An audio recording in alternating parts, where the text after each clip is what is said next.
किताब लिखी जाती है उसके बाद फिर कुछ पिक्चराइजेशन होता है, लेकिन इस बार ऐसा हम देख रहे हैं कि पहले पिक्चर बन गई और अब किताब लॉन्च हो रही है, क्या कहना चाहेंगे? आप अपने सवाल में दोनों बार वही सवाल पूछ दिया आपने। आप क्या पूछ रहे हैं कि मतलब किताब क्यों पहले लॉन्च हो रही है? नहीं, किताब बाद में मतलब पिक्चर बन चुकी है। हाँ, तो पिक्चर बनने के बाद ही किताब लॉन्च होगी ना भाई। नहीं पर आप, मैं बताता हूँ आपका सवाल कहाँ गड़बड़ जा रहा है। जी बताइए।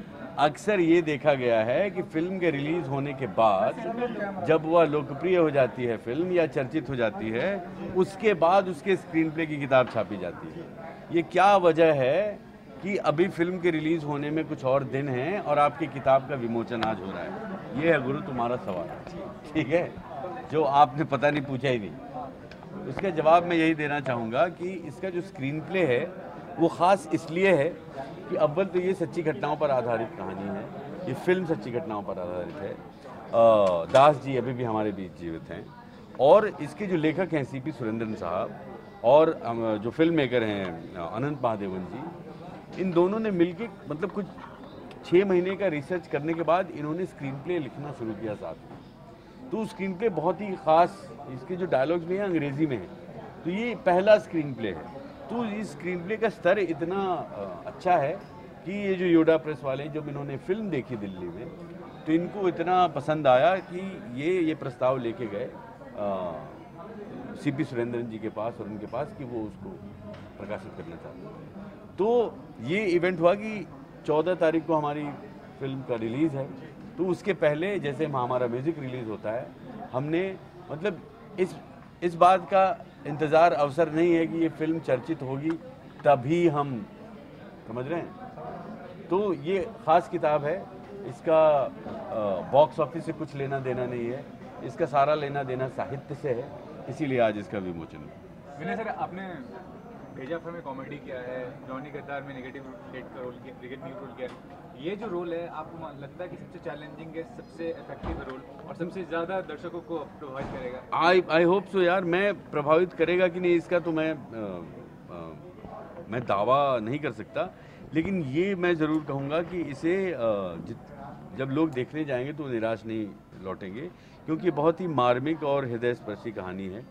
और जहाँ तक मेरी कॉमेडी करने की बात है और नेगेटिव रोल करने की बात है, मैंने पहले भी कहा है कि मैं स्क्रिप्ट स्पेसिफिक अपना काम खोजता हूँ।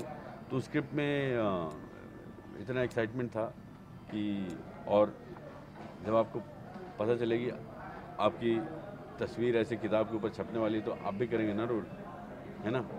फिल्म का सब्जेक्ट काफ़ी इंस्पायरिंग है, लेकिन कोई टारगेट ऑडियंस है इस फिल्म के लिए? क्योंकि आप हैं टारगेट ऑडियंस, क्योंकि आप बहुत बड़ा हिस्सा हैं इस फिल्म में, मीडिया बहुत बड़ा हिस्सा है इस फिल्म में, आम जनता है टारगेट ऑडियंस, क्योंकि आम जनता की कहानी है, एक आम आदमी की कहानी है। और हमारा समाज है टारगेट ऑडियंस, क्योंकि ये हमारे समाज की गति की कहानी है। हमारा सिस्टम है इसका टारगेट ऑडियंस, क्योंकि ये हमारा सिस्टम, हमारी सरकार और जो हमारे लॉ एंड ऑर्डर जो हमारे और इस्टेब्लिशमेंट हैं उनकी कहानी है। तो टारगेट तो मतलब सारे लोग हैं। सर कहीं ना कहीं ऐसे नहीं लगता कि बुक की वजह से कहानी जो है रिलीज हो जाएगी तो मतलब ऑडियंस में इंटरेस्ट खत्म हो जाएगा फिल्म को लेकर? नहीं, ऐसा कैसे हो सकता है, क्योंकि आप स्क्रीन प्ले पढ़ेंगे, आप ऐसा थोड़ी है कि आप म्यूज़िक पहले रिलीज़ होती है और गाना बहुत बार सुन लिया तो आप फिल्म देखने नहीं जाते हैं, बल्कि वो आपको और ज़्यादा प्रेरित करती है जाके उस फिल्म को देखने। तो हमारा अंदेशा भी यही है कि स्क्रीन प्ले पढ़ने के बाद लोग फिल्म देखने जाएंगे, और ज़्यादा हमने गैप नहीं रखा है। बस आज इसका विमोचन हुआ है और 14 तारीख को हम रिलीज सर बहुत कम समय में किताब लिखी गई है, तो कहीं ना कम समय में नहीं लिखी गई है भाई, 6 महीने लगे इसको किताब को लिखने में। तो कहीं ना कहीं रिलीज के पहले लॉन्च करने की वजह मतलब यही जो मैंने बताई, हो सकता है। आप सुन नहीं रहे थे, मैंने यही बताई। मैं वही कह रहा था हाँ। कि बॉक्स ऑफिस से कहीं ना कहीं रिलेटेड हो सकता है। नहीं, बॉक्स ऑफिस से रिलेटेड इसलिए नहीं, बॉक्स ऑफिस से रिलेटेड ये है कि दोनों फिल्म की कहानी है। ये किताब फिल्म से जुड़ी हुई है और जो फिल्म का रिलीज़ है वो भी फिल्म से जुड़ी हुई है, लेकिन इसको पहले प्रकाशित करने का हमारा मकसद यही है कि चूँकि छोटी फिल्म है, हम ये बहुत बड़ी कमर्शियल फिल्म नहीं है, तो हम जितना भी संभव हो सके, जिस अलग अलग तरीक़ों से चाहें हम दर्शकों तक पहुंचना चाहते हैं, पाठकों तक पहुंचना चाहते हैं।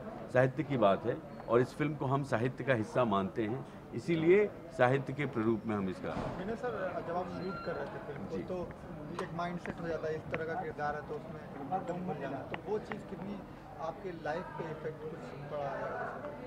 आप कह रहे हैं कि मैं दास जी के जीवन से कितना प्रभावित होकर खुद डिप्रेस हुआ कि नहीं? नहीं सर, नहीं हुआ मैं क्योंकि दास जी के साथ वक्त गुजारने के बाद और इस फिल्म के बाद ऐसा लगा कि हम बहुत सारी चीज़ें हम देखते नहीं हैं, हम बहुत सारी चीज़ों को नज़रअंदाज करते हैं और जिन चीज़ों को हम नज़रअंदाज करते हैं वो हैं बड़ी छोटी सी चीज़ें, सिंपल चीज़ें हैं, साधारण चीज़ें हैं, छोटी चीज़ें हैं, लेकिन बहुत अहम हैं, वो बहुत महत्वपूर्ण है। तो उनकी महत्ता समझने के लिए दास जी जैसी सिंप्लिसिटी होनी चाहिए और मतलब सिंप्लिसिटी का जो पावर होता है, जो साधारणता की शक्ति होती है, वो दास जी के सोबत में मुझे बहुत समझने को मिली और मैं अभी भी उनका बहुत कायल हूँ, उनकी सादगी का कायल हूँ और क्योंकि उनकी सादगी दिखावे की सादगी नहीं है, वो सचमुच ही अंदर से बहुत ही सादे इंसान हैं।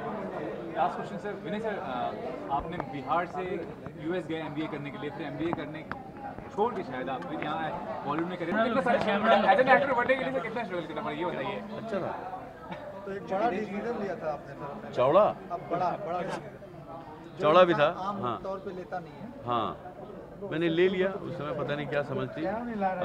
मैंने डिसीजन एक्चुअली मैं एमबीए छोड़कर मैं ड्रामा स्कूल मैंने ज्वाइन कर लिया, वहाँ पे ड्रामा की पढ़ाई की मैंने।